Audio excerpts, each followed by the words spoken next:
77ನೇ ಗಣರಾಜ್ಯೋತ್ಸವದ ಅಂಗವಾಗಿ ಸರ್ಕಾರಿ ಕಚೇರಿಗಳಲ್ಲಿ ವಿದ್ಯುತ್ ಅಲಂಕಾರ ಮಾಡಲಾಗಿದೆ. ಚಳ್ಳಕೆರೆ ತಾಲೂಕು ಆಡಳಿತದಿಂದ ಸಂಭ್ರಮದ ಗಣರಾಜ್ಯೋತ್ಸವಕ್ಕೆ ಸಕಲ ಸಿದ್ಧತೆಗಳನ್ನು ಮಾಡಿಕೊಂಡಿದೆ.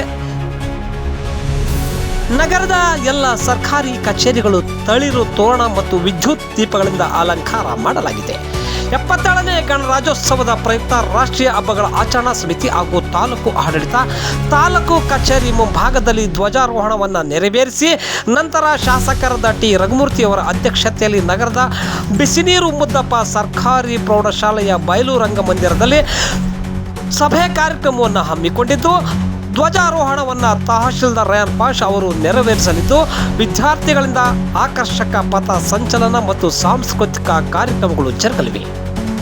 ರಾಷ್ಟ್ರೀಯ ಹಬ್ಬಗಳ ಆಚರಣಾ ಸಮಿತಿ ಹಾಗೂ ತಾಲೂಕು ಆಡಳಿತ 77ನೇ ಗಣರಾಜ್ಯೋತ್ಸವ ಕಾರ್ಯಕ್ರಮ ಅದ್ಧೂರಿಯಾಗಿ ಆಚರಿಸಲು ಸಕಲ ಸಿದ್ಧತೆಗಳನ್ನು ಮಾಡಿಕೊಂಡಿದೆ ಹಾಗೂ ದೇಶದ ಜನತೆಗೆ ತಾಲೂಕು ಆಡಳಿತ ಗಣರಾಜ್ಯೋತ್ಸವದ ಶುಭಾಶಯಗಳನ್ನು ತಿಳಿಸಿದೆ.